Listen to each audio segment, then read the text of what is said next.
మీ ఇంట్లో కార్ని రెంట్కిచ్చి డబ్బు సంపాదించాలనుకుంటున్నారా? అయితే వెంటనే ఈ నెంబర్కి కాల్ చేయండి. నమస్తే యమునా గారు. నమస్తే అమ్మా. నెగిటివ్ ఎనర్జీ ఇది చాలా ఎక్కువగా మనకు కనిపిస్తూ ఉంటుంటుంది. చాలామంది హోప్లెస్ అయిపోతూ ఉంటుంటారు లైఫ్ మీద. కొంతమందికి ఏం చేసినా నిరాశే కనిపిస్తూ ఉంటుంది. ఎస్పెషల్లీ ఆడపిల్లలైతే దానివల్ల చాలా సఫర్ అవుతూ ఉంటుంటారు. దాన్ని ఎలా ఓవర్కమ్ చేయాలో తెలీదు. ఓకే, ఏ విధంగా దాన్ని ఓవర్కమ్ చేయొచ్చు అంటారంటే, ఇంతకుముందు మనం మాట్లాడినప్పుడు మీరు 5Sల గురించి ఒక ఫార్ములా చెప్పారు. ఆ ఎపిసోడ్ చూసే నేను ఇది చేయాలి మీతో అనుకున్నాను. ఓకే. సో ఏ విధంగా ఓవర్కమ్ చేయొచ్చు అంటారు? యాక్చువల్లీ నెగిటివిటీ అనేది అన్ని చోట్ల ఉంటుంది. ఎప్పుడు నెగిటివిటీ పాజిటివిటీ రెండూ ఉంటాయి. అది మనం ఎలా తీసుకుంటామనే దాన్ని బట్టి ఉంటుంది. అంటే మనం ఒక స్టెప్ ముందుకు వెళ్తున్నామంటే డెఫినెట్గా 10 మంది 10 రకాలుగా మాట్లాడతారు. ఆ నెగిటివ్గా మాట్లాడచ్చు, చేయొచ్చు. దాన్ని చూసి మనం వెనక అడుగు వేయకూడదు. ఎవరు ఏం చెప్పినా అది దాన్ని మనం పట్టించుకోకుండా మన గోల్ ఏంటి, మనం ఒకటి టార్గెట్ ఏదైతే అనుకున్నామో దాన్ని రీచ్ అవ్వడం మాత్రమే మనం ఆలోచించాలి. మంచి ఉంటే తీసుకోండి. బయట వాళ్ళు ఏదైనా మంచి చెప్తే మంచి తీసుకోవాలి. దాంట్లో ఏదైనా మంచి ఉందా, మనకి యూస్ఫుల్గా ఉందా అని తీసుకోవాలి. లేదా కొంచెం క్రిటిసైజ్ చేస్తున్నారంటే మాత్రం దాన్ని వదిలేసుకొని ముందుకు వెళ్ళడమే. సో నెగిటివ్ అనేది అన్ని చోట్ల ఉంటుంది. ఈ హోప్ అన్నారు కదా, ఈ హోప్ అనేది ఏంటంటే మనం కాన్ఫిడెంట్గా ఉండాలి. మన మీద, మన వర్క్ మీద మన కాన్ఫిడెన్స్ ఉంటే ఎవరేమనుకున్నా మనకు హోప్ తగ్గదనమాట. సో ఏంటంటే మనం చేసిన వర్క్ కరెక్టా లేదా ముందు మీరు చూసుకోండి. మీరు క్యాపబుల్ అని ముందు చూసుకోండి. మీరు ఆ క్యాపబుల్లా, మీకు అంత టాలెంట్ ఉందా, మీరు దాన్ని రీచ్ అవ్వగలరని ముందు మీరు అన్ని పక్కాగా ప్రణాళిక చేసుకుంటూ ముందుకు వెళ్తే డెఫినెట్గా మీకు హోప్ అనేది వస్తుంది. సో మీ మీద మీకు కాన్ఫిడెన్స్ ఉండాలి. ఇంకా ఈ నెగిటివిటీ అనేది ఏంటంటే మనం జనరల్గా కొంచెం ఏంటంటే ఇంకొక విషయం కూడా ఒకటి ఉంది. ఏంటంటే వేరే వాళ్ళు చూసి కంపేర్ చేసుకుంటున్నారు. ఈ మధ్య నేను చూసింది, చాలామంది నేను చూసిన దాంట్లో ఏంటంటే డోంట్ కంపేర్ విత్ అదర్స్. మీరు కంపేర్ చేసుకుంటూ మీకు ఏం కావాలో అది సాధించండి. అంతేకాని అంటే ఇప్పుడున్న జనరేషన్ ఎలా అయిపోయిందంటే, జనరేషన్ మీన్స్ ఇప్పుడున్న కాలం ఎలా ఉందంటే ఏదో కావాలి, ఏదో సాధించాలి. ఇప్పుడు ఎగ్జాంపుల్ ఒక రీల్ చూస్తారు. ఆ రీల్ చూసినప్పుడు ఆ రీల్లో ఒక మనిషి ఒక మంచి కాస్ట్యూమ్ వేసుకుని అలా నవ్వుతూ అలా చూస్తూ సరదాగా ఒక రీల్ చేసి ఒక సాంగ్లో పెట్టారనుకోండి. అది చూడగానే మీకు థాట్ ఏం రావాలంటే ఇది బాగుంది, ఇట్స్ ఓకే, అంతే చూడగలగాలి. అసలు చూడకుండా ఉంటే ఇంకా బెటరు. మన పని మనం చేసుకుంటూ వెళ్ళాలి. మీ ఛాన్స్ చూసారు అనుకోండి, అంతవరకు చూడాలి. కానీ అదే ఇలాంటి కాస్ట్యూమ్ నా దగ్గర లేదేంటి, అయ్యో మనకెందుకు ఆ లైఫ్ లేదు, అరే నేను ఇలా సాధించలేకపోతున్నాను, నాకు ఇలాంటిది ఏమి దక్కట్లేదు, నేను అందంగా లేను, ఇవాళంటి మా మైండ్ నెగిటివిటీ మనం తీసుకోవడం వల్లే మనకు వచ్చి ఇది వస్తుంది అనమాట. మన హోప్ తగ్గిపోతుంది, మన కాన్ఫిడెన్స్ తగ్గిపోతుంది.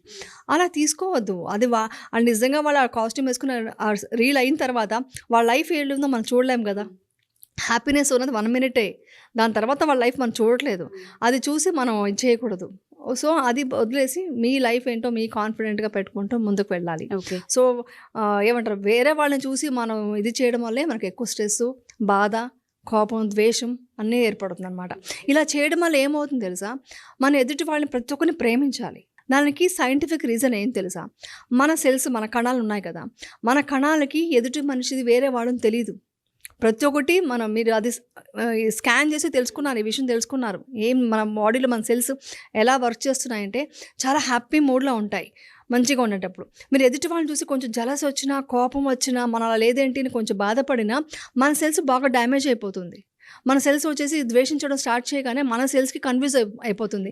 అదేంటి ఎదుటి వాళ్ళని చూసి ఇవిడ ద్వేషిస్తుంది, కోపపడుతుంది, ఇమ్మీడియట్గా స్ట్రెస్ అంతా తీసుకుంటుంది. సో మన సెల్స్కి అంత డేంజర్ ఉండేటప్పుడు ప్రతి ఒక్కరిని అందుకే ప్రేమించాలి అని అంటారు.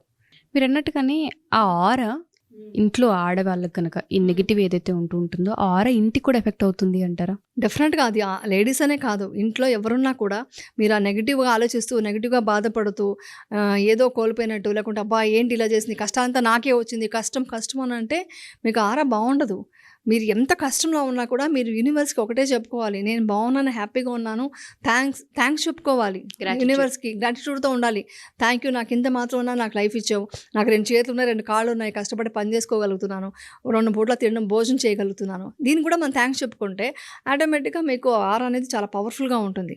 ఎప్పుడైనా ఇంట్లో అందుకే అంటారు, ఒక ఇంట్లో ఆడవాళ్ళని ఏడిపించకండి అంటారు. ఎందుకంటారంటే ఒక ఇంట్లో ఒక ఆడవాళ్ళు ఏడిస్తే కూడా ఆరా కూడా ఎఫెక్ట్ అవుతుంది ఆ ఇంటికి, ఫ్యామిలీకి. ఎందుకంటే తను మొత్తం ఎమోషనల్గా బాండ్ అయి ఉంటుంది ఆ ఫ్యామిలీతో.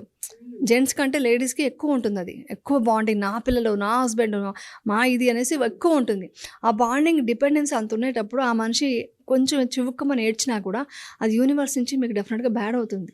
అందుకని ఇంట్లో శాపాలు పెట్టడం, కర్స్ చేయడం, తిట్టడం ఇవన్నీ చేయకూడదు. పిల్లల్ని కూడా మాట కూడా తిట్టకూడదు అంటారు. సో అవంతా యూనివర్స్లో మనం స్ట్రాంగ్గా ఉంటే, మంచి మాటలు మాట్లాడుతుంటే, ఆరా బాగుండి మన సున్నితంగా ఉంటే ఆటోమేటిక్గా మీరు ఏదైనా సాధించగలుగుతారు. సో ముందు మీరు ఫస్ట్ అన్నీ ప్రతి ఒక్క మనిషి పదవి కోసం, డబ్బు కోసం, హోదా కోసం అనే పాకులాడుతూ తన ఏంటో తను కోల్పోతున్నాడు. సో డబ్బు, పదవి, హోదా ఓకే, కానీ అది ఇంపార్టెంట్ కాదు లైఫ్కి. నీ లైఫ్లో ఉన్నది ఒక్కటే. అసలు మనిషి పుట్టిందే దేనికోసం? ఏదో కష్టపడి పని చేసుకో, ఫుడ్ సంపాదించుకో, తిను, హ్యాపీగా నిద్రపో, రెస్ట్ తీసుకో, ఇంతే. 3 విషయాలు. ఈ 3 విషయాల కోసం మనిషి ఇన్ని రకాలుగా తాపత్రయపడిపోతున్నారు.